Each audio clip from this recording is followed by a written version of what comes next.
Dengar gak yang baru-baru ini lagi viral? Om Deddy Corbuzier. Berapa minggu yang lalu memberi pernyataan kalau dia bakal berhenti podcast dan aktivitas sosial media lainnya untuk sementara. Selang beberapa hari muncul nih podcast terbaru Om Deddy Corbuzier yang isinya ternyata alasan dia kenapa sempat vakum dari podcast dan sosial media adalah karena dia terpapar COVID-19 dan badai sitokin yang masuk dalam fase kritis. Kok bisa ya orang sesehat Deddy Corbuzier terkena COVID-19, bahkan sampai termasuk dalam fase kritis?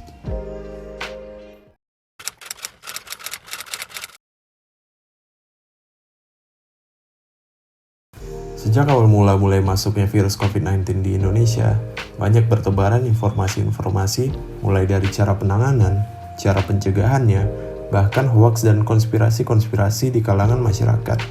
Bahkan influencer itu sendiri mengatakan bahwa COVID-19 itu proyek untuk mereset ekonomi dunia, vaksin bisnis elit global, suntik vaksin ditanam chip, dan macam-macam lainnya. Menurut gua itu suatu respon yang wajar sih, dikarenakan virus COVID-19 ini merupakan suatu hal yang baru di masyarakat. Jadi wajar aja sih muncul pro dan kontra terkait dengan COVID-19 ini, salah satunya dikarenakan masih belum banyaknya informasi-informasi terkait virus COVID ini. Nah, di sini yang mau gue bahas itu soal podcast terbaru Om Deddy Corbuzier setelah dia sempat vakum beberapa minggu yang lalu.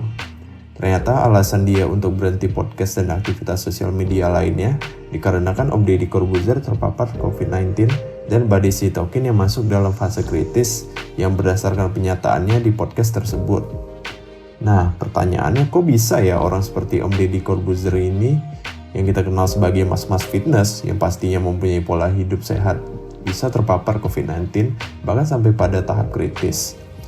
Kalau kita lihat berdasarkan informasi terkait tentang pencegahan COVID-19, bukannya orang yang rajin berolahraga dan mempunyai pola hidup sehat mencegah terpapar COVID yang parah atau kritis.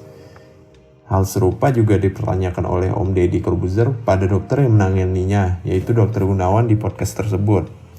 Berdasarkan penjelasan Dr. Gunawan yang gue pahami, para ahli juga masih meneliti tentang virus ini sampai saat ini. Jadi belum bisa dipastikan juga orang yang rajin berolahraga dan mempunyai pola hidup sehat gak bakal terkena COVID-19 yang parah.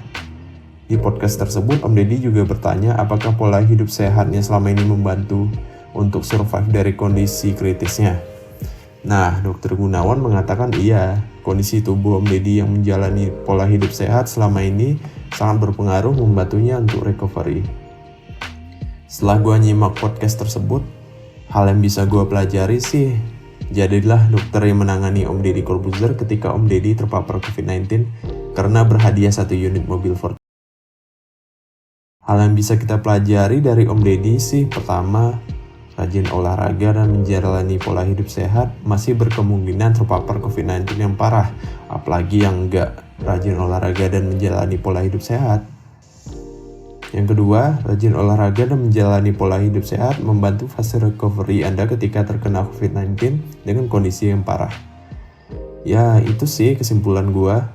Intinya tetap berolahraga, jalani pola hidup sehat, tetap bergerak, dan kurangi rebahan.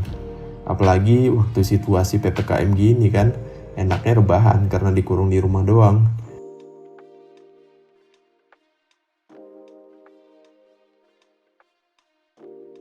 Yang gak tahu PPKM itu singkatan dari apa?